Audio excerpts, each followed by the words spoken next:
Alright, isang magandang umaga muli sa ating pong mga taga-subaybay ng ating pong channel ni Dan TV Vlog. Magandang araw po, magandang umaga sa mga umaga, magandang hapon sa mga hapon naman po, magandang tanghali sa mga tanghali po dyan sa inyong mga kinaroroonan, sa anda ko man ng panig ng ating mundo. Alright, location po ng inyong lingkod, nandito po tayo sa ating inang bayan, of course, ating pong mahal na Pilipinas, na kung saan, andito naman po tayo sa bahagi ng Pilipinas, na kung saan, nandito po tayo sa probinsya ng Albay, Region Bicol, na kung saan po ang inyong lingkod ay dito po, ang aking minamahal na probinsya. Alright, sa ngayong umaga po ay babahagi ko na naman sa inyo ang overlooking Ligao City. Na kung saan pa, dito po ang lungsod na kung saan linakihan o lumaki ang inyong lingkod, si Kuya Dan TV. Okay, sa mga nakikita po ninyong background na yan, siyempre, pinukus ko po mula po dito sa Barangay Pandan. Ang nakikita po ninyong yan na more or less mga 3 kilometers more or less. Yan na po ang city center ng Ligao City. Alright, panahon po dito ay medyo makulimlim pero po umaaraw. Maulap ang kalangitan pero sumilip ang inang araw. Sa silangan, of course, ang nakikita po ninyong yan, ipopokus ko sa inyo, yan po ang Mount Masarawag, ang kumpol ng mga ulap na yan.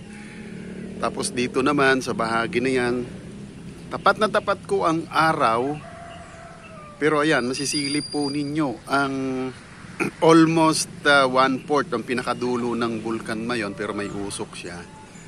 Overlooking po yan dito sa rooftop ng bahay ng aking tinitirahan dito sa Pandan. At nakikita muna bago ang Bulkang Mayon na yan, punta tayo sa bandang ito. Ayun pong tourist attraction dito po sa Ligao, na kung saan ay ang Kawa.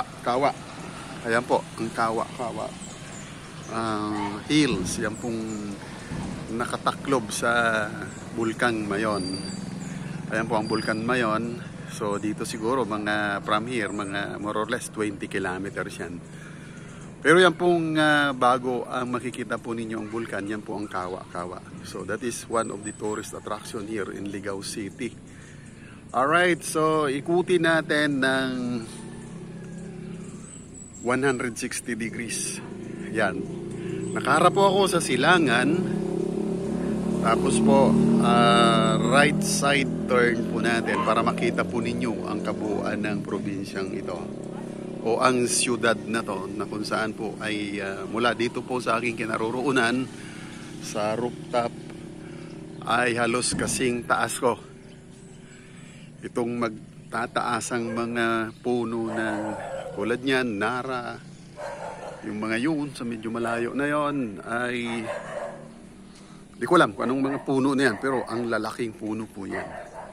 Siyempre, existing yan dahil bawal po yan putulin. Alright, so yan naman yung mga pinakatuktok na ng palmera. Tawagin yan po rito, palmera. Alright, so siyempre, ando doon yung mga punong nyug, nagtatangkaran, together with the anahaw trees, na kung saan matatangkad na rin yung anahaw.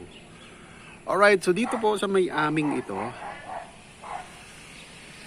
halos dito lang po yan sa may bintana, dun sa pinakababa ng bahay yun, pinaka, dun. So napakataas na rin po ng punong yan, kasi almost nasa rooftop na ako nitong bahay. Kumbaga ay, kung ito ay mayroon pang rooms, mga 4th floor na ito. Pero rooftop na siya rito. Kaya halos itong puno ng nyog, ay pwede ko nang sungkitin ng panungkit. Ayan, makukuha ko na. Ayan, namumitik ng bunga. Alright, so dito nakatalikod na po ako sa silangan. So nakaharap na ako sa kanluran, of course, na kung saan naman ay makikita natin yung ganyan, yung mga pinakatuktok ng mga punong kahoy. Ayan. So ang ganda pong tingnan. Pag tayo sa tuwing umaga ay nakakakita ng mga luntiang kulay. Especially po ng samot-saring mga puno, mga prutas, punong kahoy, punong nyug. Ayan po, mga saging. Ayan, may residential area po yan. At iikot na naman tayo ulit dito sa may bandang northwest. Makikita po natin, of course, mga nyug na namumutik-tik ng bunga. So again, nakaikot na po tayo ng almost 160 degrees. Tingnan na po natin yung mga prutas na blinag ko nung isang araw, na kung saan naman po overlooking naman po rito yung mga tok-tok na nila, yung pinaka dulo na nila. Mas mataas na ako sa kanila. Ayan po. So tingnan natin yung ganun pala ang itsura ng mga punong prutas na kung saan para silang nag-aagawan na makasagap ng liwanag ng araw. Uy, ayun, mayroon pang natitirang 1, 2, mga more or less mga 5 avocados na lang yan na medyo hindi pa nalalaglag dahil hindi pa siguro siya masyadong magulang.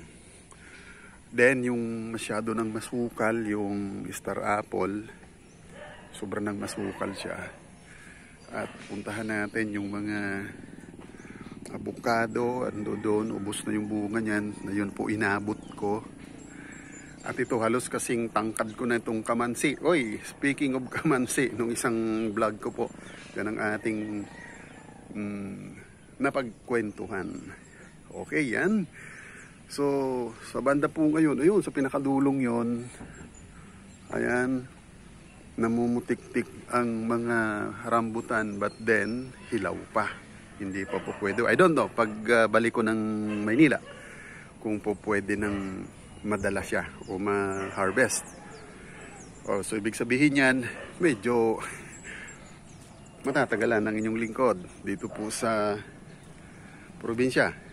Alright, so ayan, yukuan natin yung tambayan natin na yung pomelo, ayan yung mga dulo po nila. Alright, so yukuan natin dito. Mamaya doon na naman tayo magtatambay sa ground at may hinihintay po tayong tao at kakausapin po natin. Alright, so yan po ang ating update ngayon pong August 20, na kung saan po ay samahan lagi. Maraming salamat sa pagsama niyo sa aking tour dito po sa aming probinsya sa Bicol, na kung saan po ay nakaka-relax ang tanawin. Na ngayon naman po ang kinaroroonan ko ay dito nga po sa pinaka-rooftop ng bahay, para naman po ay overlooking natin ang kabuuan ng Ligao City.